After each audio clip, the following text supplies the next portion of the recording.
Shalom. Selamat pagi kepada semua jemaat Tuhan. Apa kabar semua? Ya, saya berharap kita semua dalam keadaan baik-baik saja dan sedang menanti saat seperti ini untuk mendengar firman Tuhan secara online. Nah, sebelum kita mendengar firman Tuhan, saudara-saudara sekalian, mari kita berdoa terlebih dahulu. Kita berdoa. Bapa di surga, terima kasih kesempatan yang sangat-sangat indah dan baik ini, di mana sekali lagi oleh karena anugerah-Mu kami berkesempatan mendengar firman Tuhan pagi hari ini. Kami percaya Bapa, Engkau ingin berbicara kepada kami melalui firman-Mu.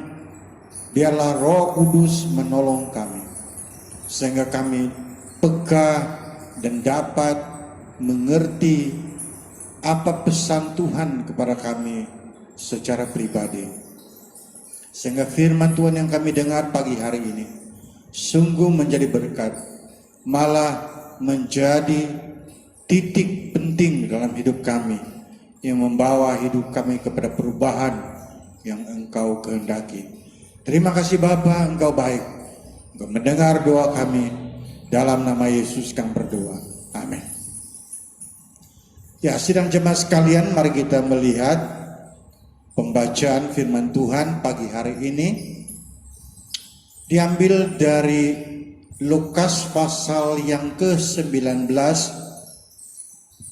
Lukas 19 kita membaca ayat pertama sampai ayat yang ke-10. Mari saya baca untuk kita semua.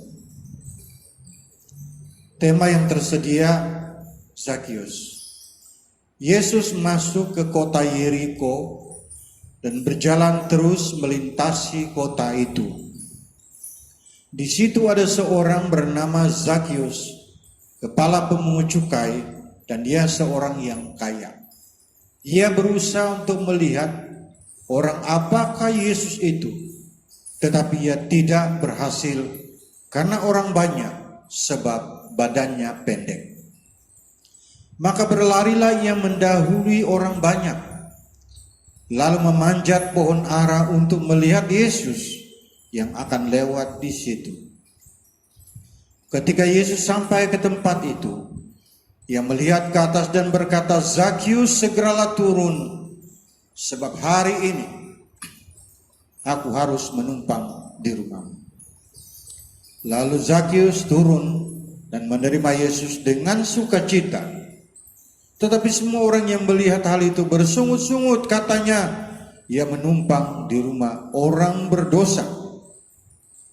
Tetapi Zakius berdiri dan berkata kepada Tuhan, "Tuhan, setengah dari milikku akan kuberikan kepada orang miskin. Dan sekiranya ada sesuatu yang kuperas dari seseorang, akan kukembalikan 4 kali lipat." Kata Yesus kepadanya, "Hari ini telah terjadi keselamatan kepada rumah ini, karena orang ini pun anak Abraham. Sebab anak manusia datang untuk mencari dan menyelamatkan yang hilang." Sampai sejauh sana pembacaan firman Tuhan.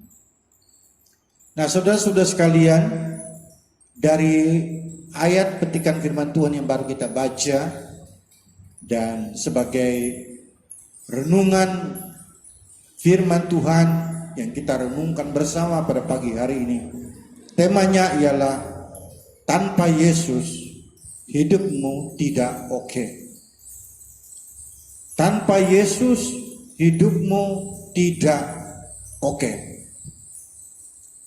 Saudara-saudara sekalian, ada tertulis demikian. Di dalam hati manusia ada satu kekosongan yang tidak dapat diisi oleh apa sekalipun, kecuali oleh Allah yang dikenal dalam nama Yesus Kristus. Sekali lagi saya ingin ulang kata-kata ini dan sila perhatikan maknanya. Di dalam hidup manusia atau di dalam hati manusia ada satu kekosongan yang tidak dapat diisi dengan apa sekalipun kecuali oleh Allah yang dikenal dalam Kristus Yesus. Saudara-saudara sekalian dalam Tuhan, sadar atau tidak, kita selalu merasa ada sesuatu yang kosong di dalam diri kita. Dan kita selalu berusaha mengisi apa yang kosong di dalam diri kita dengan berbagai cara, dengan harapan itu akan dapat membuatkan rasa kosong itu akan terisi. Namun saudara-saudara sekalian, banyak kali di dalam usaha-usaha kita untuk memenuhi kekosongan-kekosongan yang ada, justru itu membawa kita kepada keadaan yang lebih parah lagi, yang akan membawa kita kepada keadaan-keadaan yang terendah di dalam kehidupan kita. Saudara-saudara sekarang, marilah kita melihat beberapa hal yang manusia sering lakukan, yang mereka pikir bahwa dengan melakukannya atau dengan memiliki hal-hal tertentu, mereka berasa hidup mereka dapat dipuaskan. Yang pertama, oleh kekayaan. Selalu kita berpikir bahwa jika kita kaya, kita akan memiliki segala sesuatu, dan apa yang merisaukan, membimbangkan kita berkaitan dengan keuangan sudah tidak ada. Apa yang kita mau semua ada, sehingga kita berpikir bahwa kalau saya seorang yang kaya, maka saya tidak akan lagi perlu apa-apa. Di dalam petikan yang baru kita baca ini bercakap tentang Zakius. Di dalam ayat yang kedua memberitahukan kepada kita mengenai kedudukan ekonomi orang yang bernama Zakius. Dia dikatakan seorang yang kaya. Juga diberitahu apa pekerjaannya. Dia adalah kepala pemungut cukai. Tidak heranlah kalau dia seorang yang kaya. Dengan kedudukannya, saya percaya dia mempunyai pekerjaan yang stabil, punya pendapatan yang sangat-sangat lumayan, dan dia menjalani kehidupan yang mewah. Apa saja yang dia perlu, dia bisa membelinya, bisa memilikinya. Pasti dia punya rumah mewah dan kelengkapan segala peralatan di rumah juga lebih daripada orang biasa. Pakaiannya, makan minumnya, segala sesuatu. Oleh karena dia kaya, dia memiliki semuanya itu.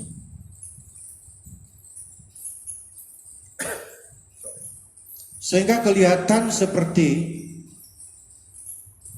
dia tidak memerlukan apa-apa.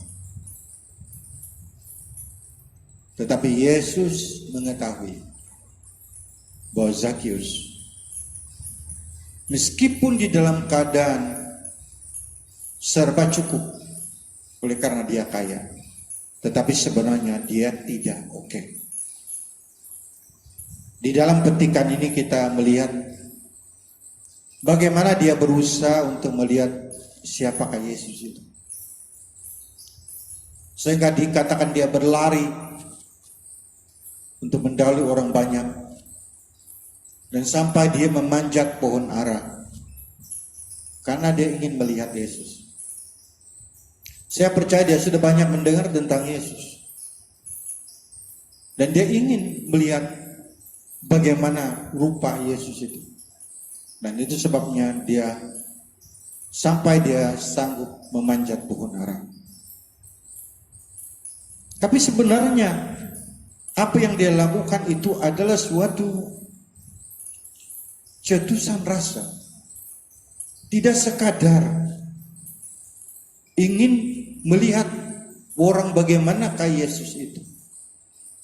Tapi jauh di dalam hatinya, dia juga ingin, walaupun dia merasa mungkin itu satu tidak mungkin, bahwa dia boleh mengenal, mendekat Yesus lebih daripada sekedar melihatnya dari jauh. Tetapi Yesus tahu, Zakius sekalipun memiliki segala sesuatu, dia sebenarnya tidak oke. Satu cerita yang juga kita dapat melihat, ya Markus 10 ayat 17.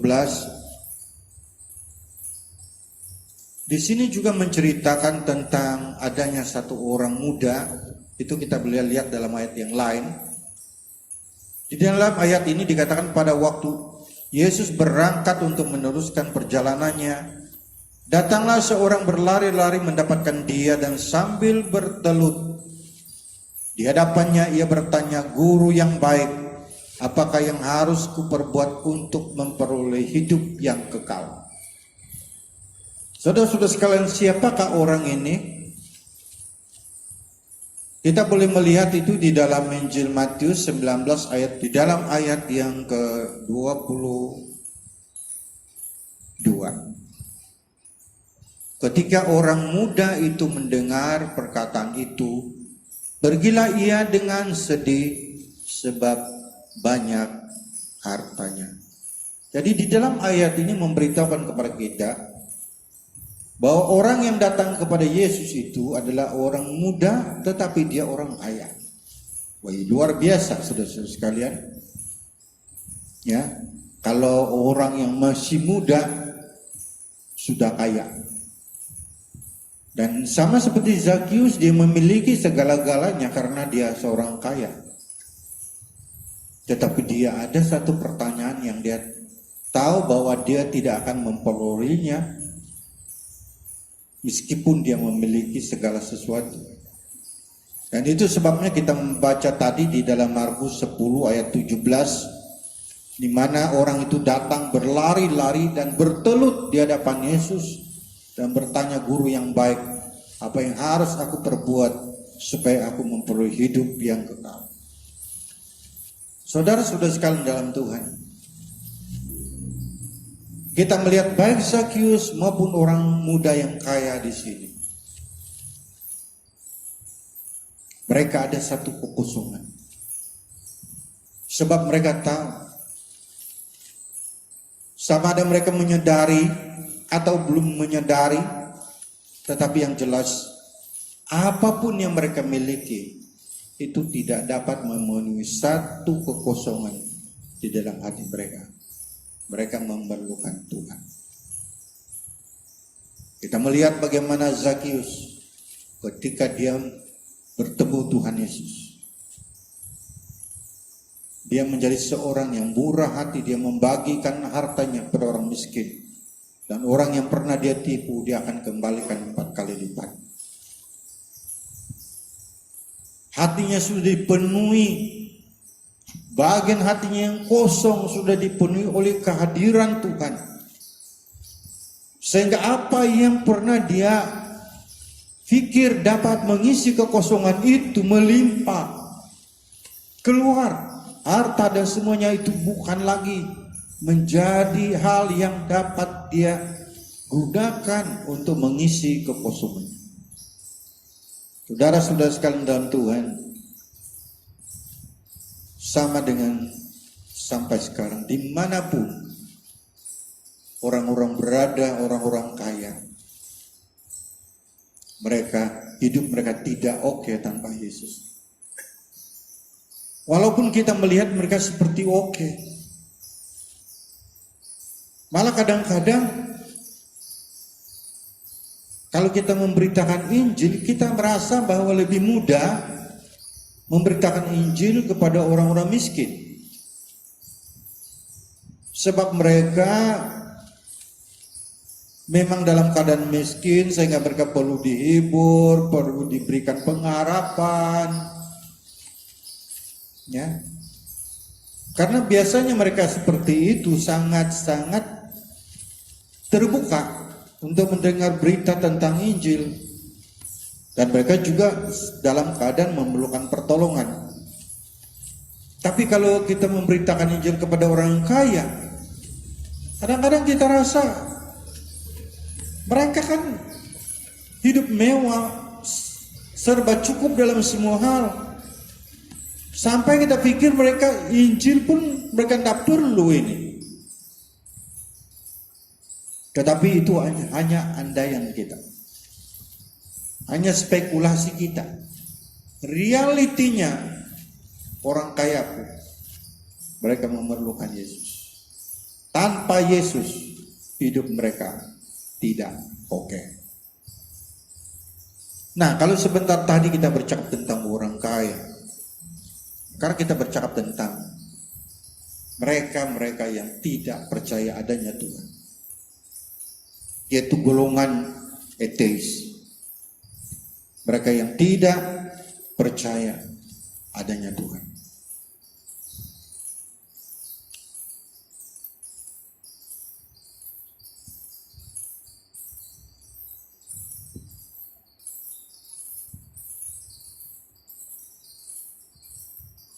Nah, mari kita melihat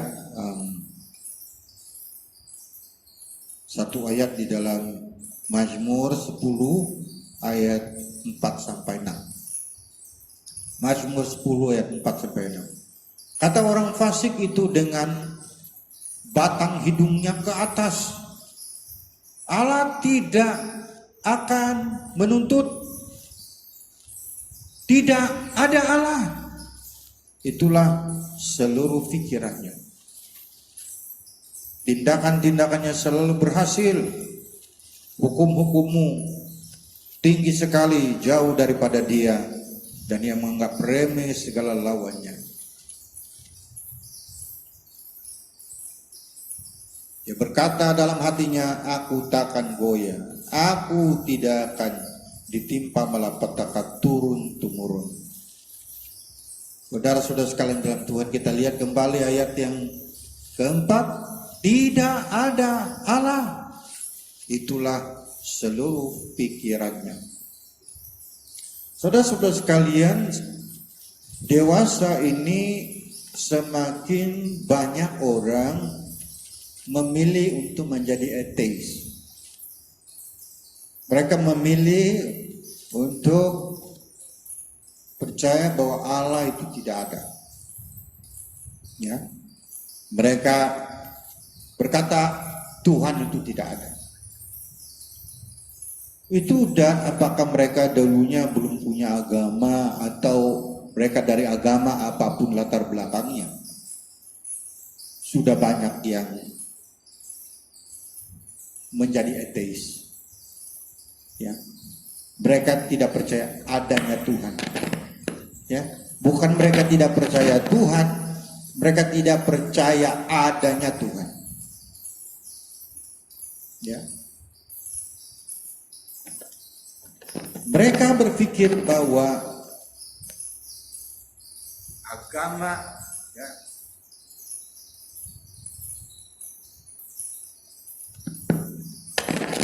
mereka berpikir bahwa agama hanyalah untuk orang-orang yang lemah.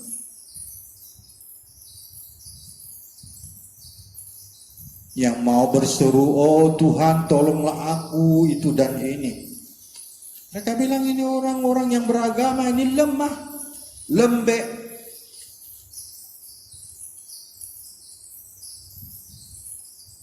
Maka itu mereka melihat agama itu hanya untuk orang yang lemah. Ya, siapa yang lemah, ya mereka saja yang perlu Tuhan. Tuhan itu tidak ada, mereka bilang. Tuhan itu tidak ada. Malah ada sampai bilang, Tuhan itu kita yang menentukan segala-galanya.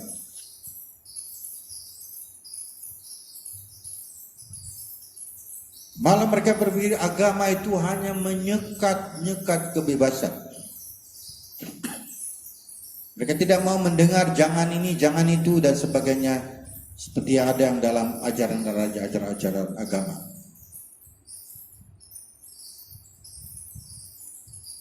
Mereka tidak suka istilah dosa.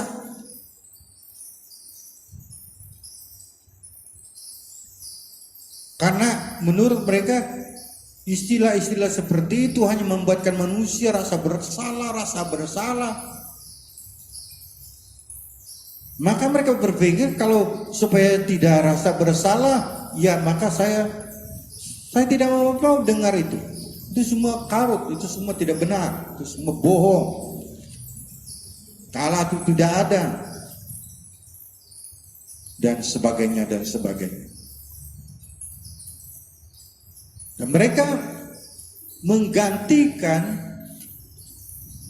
ketergantungan percaya mereka kepada Tuhan itu yang seharusnya mereka mulai mengalihkan itu kepada diri mereka sendiri.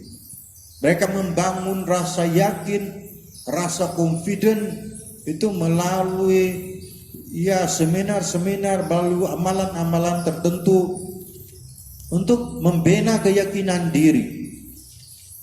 Sehingga mereka itu kelihatan seperti percaya diri begitu tinggi. Dan sehingga dalam keadaan itu mereka seperti tidak perlu siapa-siapa. Tapi saudara-saudara sekalian, ada ramai mereka yang memilih untuk menjadi ateis, tidak percaya adanya Tuhan. Ada banyak daripada mereka tidak dapat menyangkal adanya Tuhan. Dan akhirnya mereka kembali mengakui dan percaya Yesus. Ada satu orang yang saya baca atau lihat videonya, kesaksian Dr. Greg. Dia seorang doktor ya, dan dia juga seorang yang ateis, tidak percaya adanya Tuhan. Dia memiliki segala sesuatu, punya keluarga, punya anak-anak, punya uang, punya kedudukan. Dia juga melancong kemana-mana karena dia mampu, juga aktif kegiatan-kegiatan sukan air, bicycle dan sebagainya. Tetapi dia merasa ada satu yang kosong di dalam dirinya. Dia memiliki segala-galanya, tapi dalam dirinya ada kekosongan. Dia menjadi stres, dia menjadi panas bara, dan selalu mau menang saja bila bercakap dengan siapapun, termasuk dengan istrinya. Malah orang-orang Kristen, jiran-jirannya, tetangga-tetangganya juga, dia ingin membuktikan mereka itu salah. Maka mereka percaya kepada Allah. Allah itu tidak ada. Lalu kebetulan ada tetangga beri dia Alkitab, dia pulang baca Alkitab. Ketika dia membaca Alkitab, menyelidiki, semakin hari dia semakin menyadari Tuhan itu ada.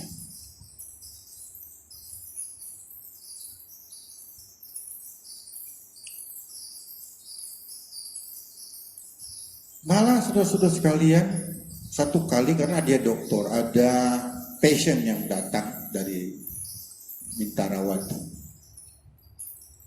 Lalu seperti biasa semua data-data yang diambil, lalu dicek masalah kesehatannya.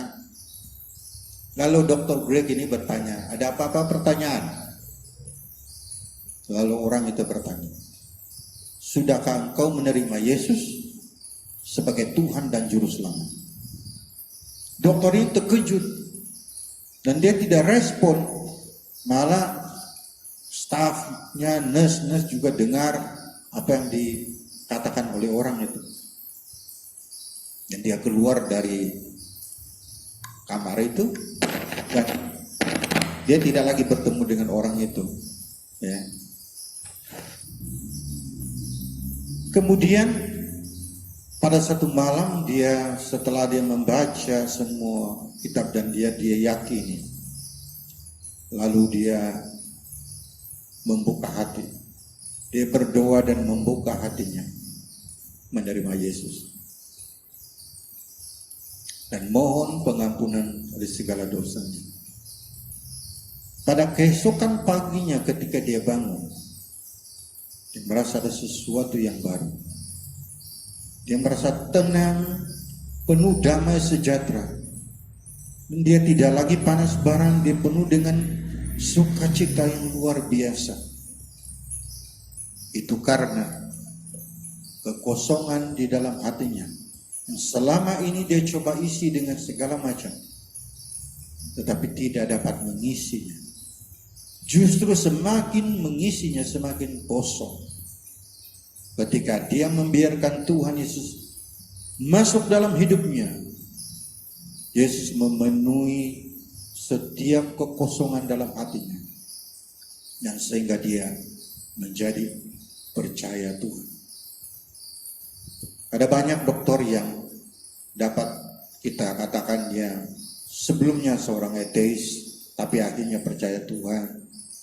Termasuklah seorang dokter Pauline namanya. Dan juga saya ada dengar satu cerita bagaimana seorang dokter ketika sekarang ini masalah penyakit COVID-19. Seorang dokter ateis yang tidak percaya adanya Tuhan. Tapi ketika berdepan dengan COVID-19, dia tidak dapat berharap kepada apa-apa lagi, melainkan berharap kepada Tuhan. Dan sehingga dia menjadi percaya kepada Tuhan. Saudara-saudara sekalian, juga kita boleh melihat hal yang ketiga, popularity. Popularity kita boleh lihat itu dari cerita anak yang hilang dalam Lukas 15 ayat 11 sampai 32. Kita melihat di sana di mana anak bungsu ini meminta harta dari bapaknya, dan setelah bapaknya membagikannya harta, dia menjual harta itu dan dia pergi ke tempat yang jauh. Dan dengan kekayaan itu,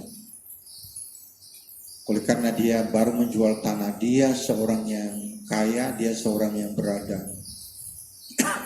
Meskipun dia ada di tempat lain, tempat baru, asing, tetapi dengan mudah, saya percaya dengan mudah, dia boleh mendapat ada ramai kawan banyak rekan. Karena mereka mungkin melihat dia kaya lalu mau bergaul, berteman dengan dia. Dan dia memang pasti dia sangat dikenal, ya, oleh karena dia banyak uang. Dan saya percaya juga dia menggunakan uang itu dikatakan berpoya-poya dengan pelacur-pelacur, dan saya percaya itu juga mungkin juga rekan-rekan yang lain juga dia bayar atau belanjakan untuk pesta pora itu. Dia boleh dikatakan dia terkenal. Tapi saudara-saudara sekalian, ada banyak orang yang terkenal, selebriti, artis, dan ada beberapa lagi orang-orang yang juga terkenal. Dan memang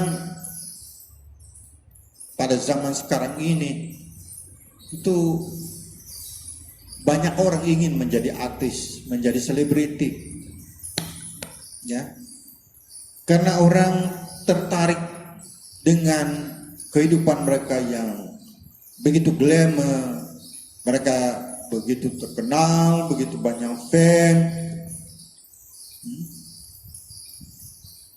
Jadi ada banyak orang mau menjadi seperti mereka. Ya, karena mereka tuh dilihat sebagai orang yang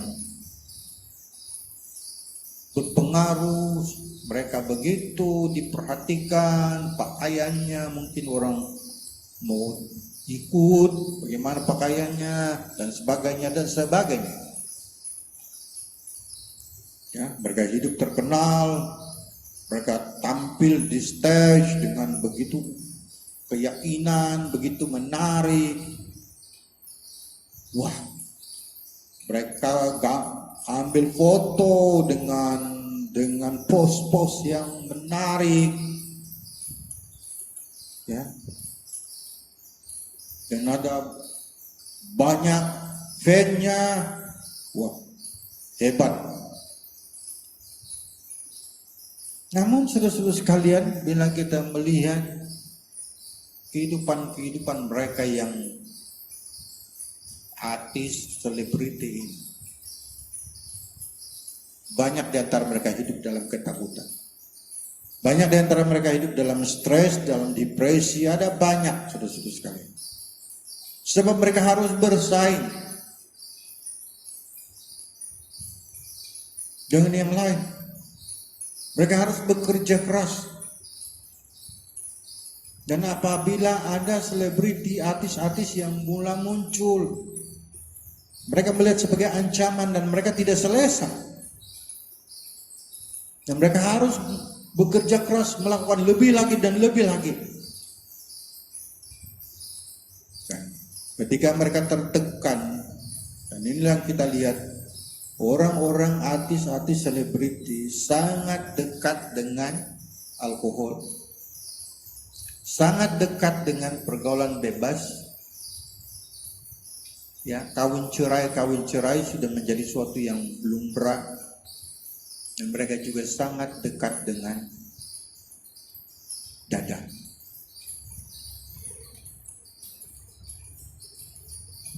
Kita melihat ada ramai di antara mereka menjadi kaki botol. Ada ramai di antara mereka yang overdose dan tidak kurang yang mati karena terlalu mengambil dada, benda terlarang itu, sehingga overdose, dan juga tidak kurang daripada mereka yang sanggup bunuh diri. Mengapa itu terjadi?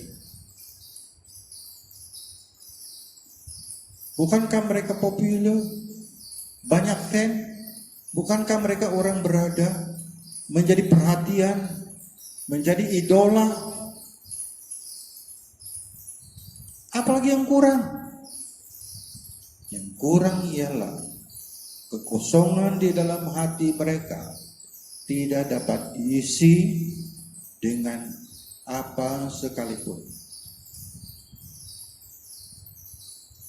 Sama seperti cerita tentang perempuan Samaria yang terdapat dalam Yohanes pasal yang keempat. Dia juga sudah punya 5 suami, dan kemudian yang ada padanya sekarang waktu itu bukan suami yang sah. Dia ingin memenuhi kekosongan itu.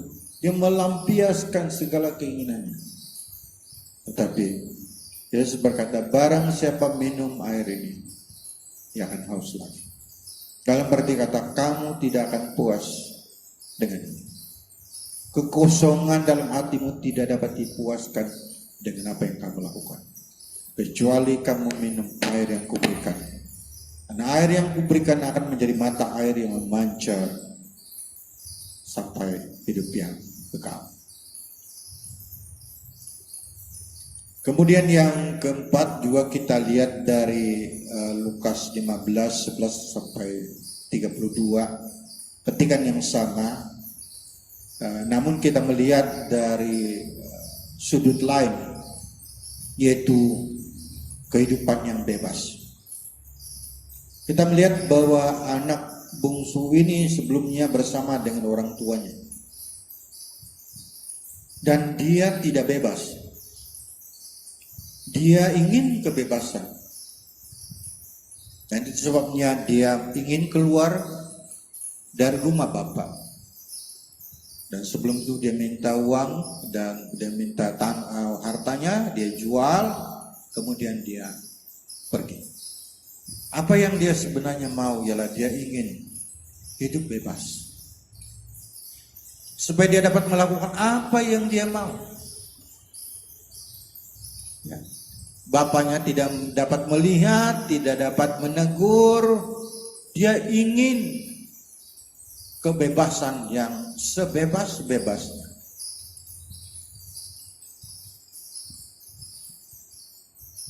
Tapi kita melihat bagaimana akhir daripada hidupnya. Dia menyangka bila dia hidup bebas, dia dapat memenuhi apa yang dia mau. Hidup berpesta pora, memabuk-mabukkan dengan pelacur-pelacur. Dia merasa kalau dia buat itu semua akan memberikan kepuasan dalam hatinya. Tapi justru sebaliknya, dia tidak akan pernah mengalami kepuasan. Melainkan hidupnya semakin melarat, semakin parah. Dan di dalam situasi itu dia menyadari, saya harus kembali kepada Bapa. Kita melihat ketika dia kembali, kehidupannya yang rusak difikskan kembali oleh Tuhan. Saudara-saudara sekalian, ada ramai orang sekarang, terutama sekali golongan muda. Orang-orang muda mau hidup bebas. Apakah mereka keluarga beragama atau tidak, mereka ingin bebas. Mereka tidak mau dikongkong, diatur oleh aturan-aturan. Dan sekalipun kalau mereka pergi gereja, itu sekadar pergi, mungkin karena ada sesuatu yang menyebabkan mereka pergi. Mungkin orang tuanya memaksa mereka pergi, atau mereka mungkin terlibat dengan beberapa aktiviti di gereja yang mereka suka. Aktiviti itu mungkin main musik atau main rebana. Mereka suka kegiatan itu, tapi sebenarnya mereka tidak suka pengajaran-pengajaran agama. Karena bagi mereka semua itu menyekat kebebasan mereka. Mereka tidak mau, mereka ingin bebas. Mereka ingin hidup semau-maunya, menjadi apa saja yang mereka mau lakukan.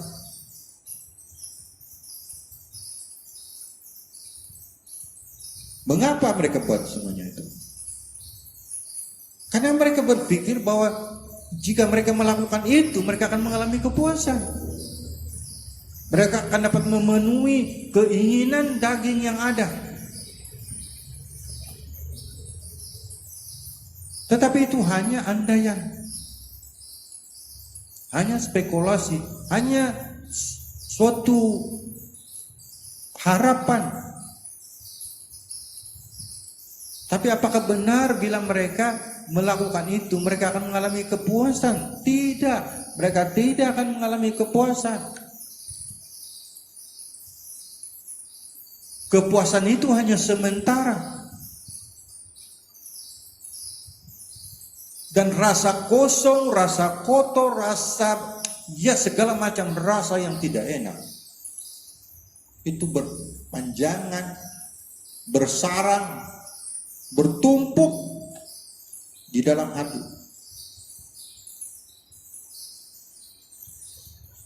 Sampai mereka menyadari bahwa saya perlukan Tuhan. Dan saya katakan, selagi mereka hidup dalam keadaan begitu, mereka tidak akan ada sukacita, mereka tidak ada damai, mereka tidak ada rasa puas yang sungguh sebelum mereka datang kepada Tuhan. Sebab jawaban atas kekosongan yang ada pada kita hanya dapat diisi oleh Yesus.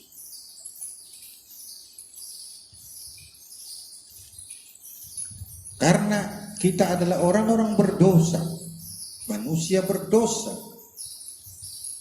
Bagaimana Roma 3:23, semua orang berbuat dosa, telah kehilangan kemuliaan. Kita semua orang berdosa. Dan segala tindakan sebagai orang berdosa itu membawa kita kepada dosa. Dan tindakan-tindakan yang didorong oleh keinginan-keinginan dosa yang memangnya hakikinya kita orang berdosa tidak mungkin akan mendatangkan kebaikan atau sekaligus dapat mengisi kekosongan itu. Malah kita mengatakan upah dosa ialah maut. Roma 6 ayat 23. Upah dosa maut. Tiada harapan kita. Ya. Tapi kita bersyukur karena Yesus Kristus adalah jalan. Dalam Yohanes 14 ayat 6, Yesus berkata, akulah jalan kebenaran, akulah hidup kebenaran, akulah jalan kebenaran dan hidup. Dan seorang pun yang datang kepada Bapa kecuali melalui aku. Saudara-saudara sekalian, apapun yang Anda sedang rasakan, yang Anda berpikir itu apabila Anda melakukannya atau bila Anda memilikinya, Anda rasa itu akan memberikan kepuasan dalam hati Anda. Saya katakan, sudah banyak orang yang gagal. Jangan mengikuti langkah mereka, karena engkau juga akan menemukan kegagalan. Karena jalan itu bukan jalan menuju penyelesaian untuk mengisi kekosongan. Itu semakin membuatkan terasa kosong dan kosong dan kosong. Hanya Yesus yang dapat mengisi ruang-ruang kosong, sehingga kau akan berasa puas. Sekalipun mungkin kita bukan orang berada, mungkin kita tidak sebebas dengan orang yang lain sebagaimana. Tetapi bila Yesus sudah mengisi kekosongan dalam hati kita, itulah pengisian yang membuatkan kita rasa syukur, dan sehingga kita tidak lagi memerlukan apa-apa, siapa-siapa untuk mengisinya, karena yang kosong itu sudah diisi. Inilah firman Tuhan. Semoga kita semua menyadari dan membuka hati kita, berkata kepada Yesus, Yesus, penuhilah setiap ruang kosong dalam hatiku, karena hanya Engkau yang dapat memenuhinya. Kiranya Tuhan memberkati kita semua.